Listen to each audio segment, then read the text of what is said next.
After we've made our incisions, we begin the capsulorhexis.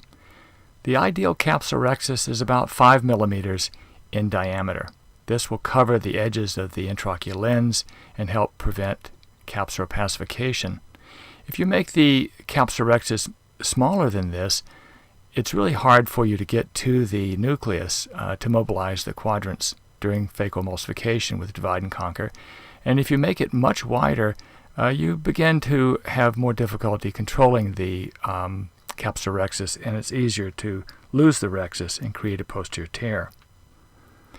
Next, we perform hydrodissection. And with hydrodissection, we really create this cortical cleavage that allows you to move the nucleus. You place fluid that lifts the nucleus slightly, then you tap this down, and this frees the nucleus so that during the case you can place very little stress on the zonules. Now, this is an important thing to do, particularly beginning. I'd like for you to place a little viscoelastic in the anterior chamber, and then using your chopper, check to be sure that the nucleus is spinning freely.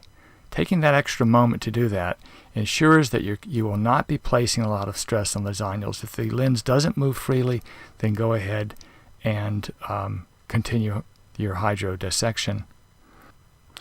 Then, using moderate flow, low power, and low vacuum, begin sculpting the grooves. Low vacuum will allow you to create the grooves without engaging or grabbing the nucleus. You start the groove at the proximal margin of the capsulorhexis and carry the groove across the distal margin. Use the phaco power only as you sculpt forward. This will reduce the phaco time and help to limit the phaco energy released in the anterior chamber. Carry this groove posteriorly until you see a good fundus reflex. As a rule, the depth of the groove should be about 3 times the width of the phaco tip. You then rotate the nucleus 90 degrees and repeat the same groove starting proximally at the edge of the capsulorhexis and then distally to the distal edge of the capsulorhexis. And what you're doing, of course, is creating essentially a cross or an X which divides the nucleus into quadrants.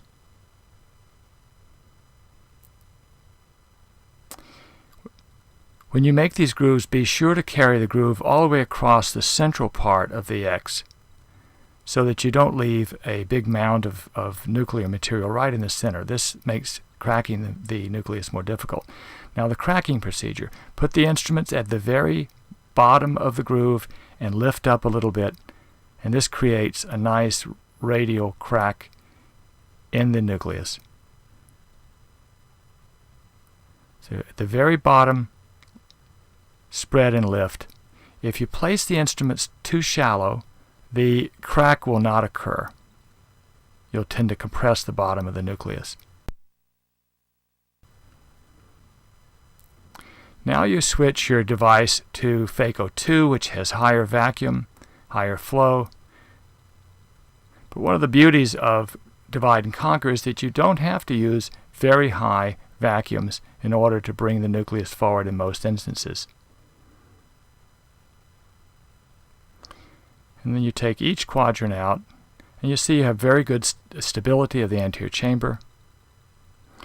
And you can work in the iris plane. This is not only a very safe technique, but it's also one that's very kind to the corneal endothelium.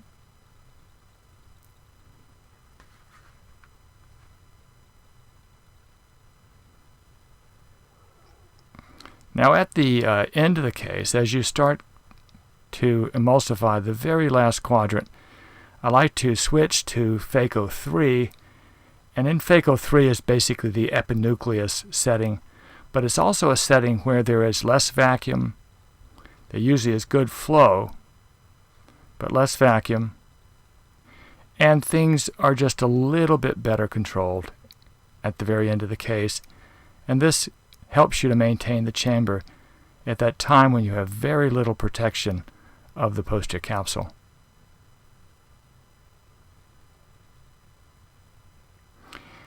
Next, of course, you remove the cortex. I prefer a bimanual technique because it helps me to remove the subincisional cortex. So we have the irrigation on the left and aspiration on the right. These incisions can be made with an MVR blade so that they're very consistent, they absolutely don't leak, and it's a simple thing to put one extra side port in. These side ports, if they're well constructed, never leak. Then we switch hands. We irrigate now from the right and aspirate from the left.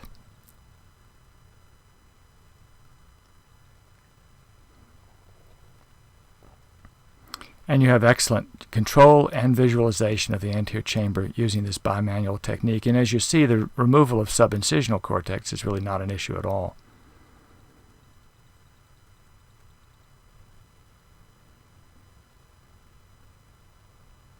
You then can use your irrigation or aspiration to polish the posterior capsule.